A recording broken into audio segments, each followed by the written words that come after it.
ቀደም ሲል በ3 ተከታታይ ክፍሎች በኢትዮጵያ አዋጭ የሆኑ 20 የንግድ ስራዎችን የተመለከቱ ጥንቅሮችን ወደ እናንተ ማድረሳችን ይታወሳል። በእነዚያም ጥንቅሮች 15 የንግድ ስራዎችን አስተዋውቀናችኋል። ለዛሬ አራተኛውንና የመጨረሻውን ክፍል እነሆ። ታዲያ የመረጃችን ምንጭ All About Ethiopia የተሰኘው ድረገጽ መሆኑን ያዙልን።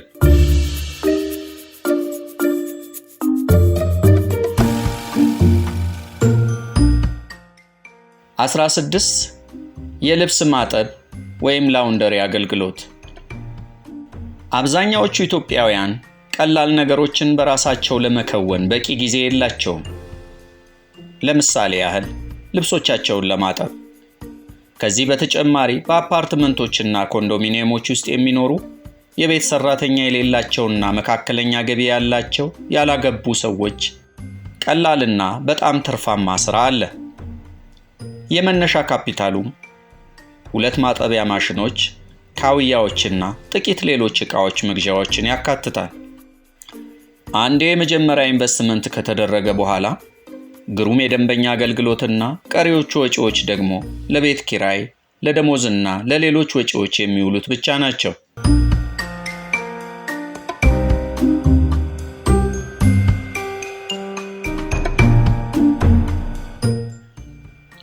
17 የተሽከርካሪ ማሰልጠኛ ትምህርት ቤት። በአሁኑ ጊዜ ብዙዎቹ ትምህርት ያልጨረሱ ልጆች ራሳቸው የተሽከርካሪ መንጃ ፈቃዳቸውን ለማውጣት ጥረት እያደረጉ ስለሆነ የአሽከርካሪ መንጃ ፈቃድ ማሰልጠኛ ትምህርት ቤት ቢዝነስ አዋጪ ስራ ሆኗል። በየዓመቱ ወጣቶች፣ አዋቂዎችና አረጋውያንን ጨምሮ ብዙዎች ማሽከርከር ስለማይችሉ መለማመጃ መንገድ ይፈልጋሉ።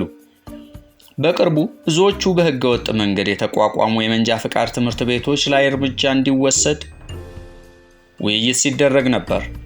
በ2002 ዓ.ም አዲስ አበባ መንገዶችና ትራንስፖርት ቢሮ ከ58 የመንጃ ፈቃድ ትምህርት ቤቶች ውስጥ 48ቱን ዘግቷል።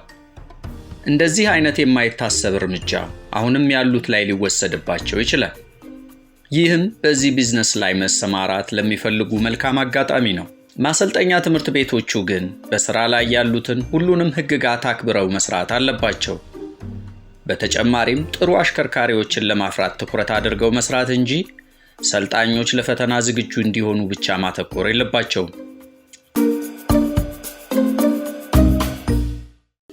18 የኮምፒውተር ጥገናና ሽያጭ አገልግሎት። ከኮምፒውተሮች ጋር የተያያዙ እክሎች ቫይረሶች፣ ማልዌሮች፣ አልከፍት ማለትና ሃኪንግ ናቸው። ኮምፒውተሮችን የመጠገን ክህሎትና የሥራ ልምድ ካላችሁ የኮምፒውተር ጥገናና ቢዝነስ አሁኑኑና ከሌሎች አንጻርም በቀላል መንገድ እና ገንዘብ መጀመር ትችላላችሁ። ስራው የተረጋጋና ከፍተኛ የገበያ ፍላጎት ያለው አገልግሎት ሲሆን ግለሰቦችና የንግድ ተቋማትም ይፈልጉታል። ባንኮች፣ መዝናኛ አገልግሎቶችና ሌሎችም እንደዚሁ ይፈልጉታል። እንደ አጋጣሚ ሆኖ ከኢንተርኔት ጋር በተገናኘ ኮምፒውተሮች ብዙ ችግሮች አሉባቸው። ይህም ብዙ ደንበኞች ሊያፈራላቸው ይችላል። ስራችሁንም በበራሪ ወረቀቶችና ሰው በሰው ማስተዋወቅ ትችላላችሁ። ይህም በቂ አገልግሎት ላለው ለአንድ ሰው፣ ነገር ግን በቂ ፋይናንስ ለሌለው ሰው አዋጪ ስራ ነው።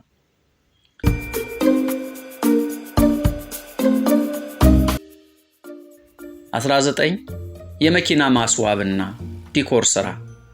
በቅርቡ አሁን በኢትዮጵያ ያሉት ህግጋት ላይ የመኪና መለዋወጫ ዕቃዎች በጣም በፍጥነት እያደገ ያለ የቢዝነስ እድል ከፍቷል።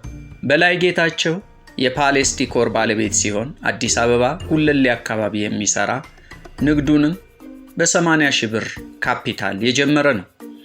አሁን ላይ 500,000 ብር በላይ አድርሶታል።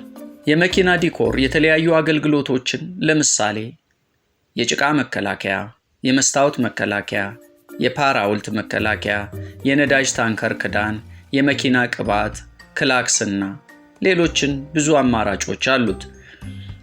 አንዳንድ ቁሶች ዋጋቸው በጣም ከፍተኛ በመሆኑ ከዱባይ ወይም ከቻይና ሲያስመጡ በዱቤ ክፍያ ነው። አስመጪዎቹ የቅንጦት ዕቃዎች ናቸው ተብሎ ስለሚወሰድ ቀረጣቸው ከፍተኛ ነው። ነገር ግን ጭማሪው ገዢው ደንበኛ ላይ የሚታከል በመሆኑ ብዙም አያሳስብም።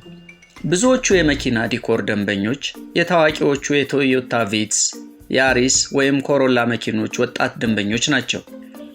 ይህም ለትናንሽና ለመካከለኛ ነጋዴዎች ከውጪ ለማስገባትና ራሳቸው ለመሸጥ በጣም አዋጪ ቢዝነስ ነው።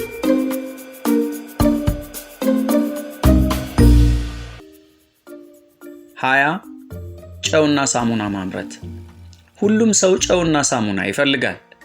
ይህ እውነት በሌሎች ዓለማት እንዳለው ሁሉ በኢትዮጵያም ተመሳሳይ ነው። አሁን ላይ ብዙ ጥቃቅንና መካከለኛ ቢዝነስ ባለቤቶች የራሳቸውን ጨውና ሳሙናን በቤታቸው የማምረት ስራን ይሰራሉ።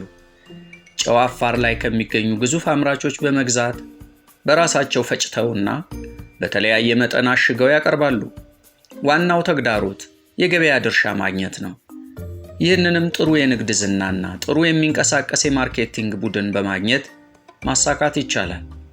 አንድ ጊዜ እንደ ሸቀጣ ሸቀጥ ሱቅና ሱፐርማርኬት፣ ሬስቶራንት፣ ሆቴሎችና ሌሎች ደንበኞችን ወዘተ ማፍራት ከተቻለ ቢዝነሳችሁ በፍጥነት ያድጋል።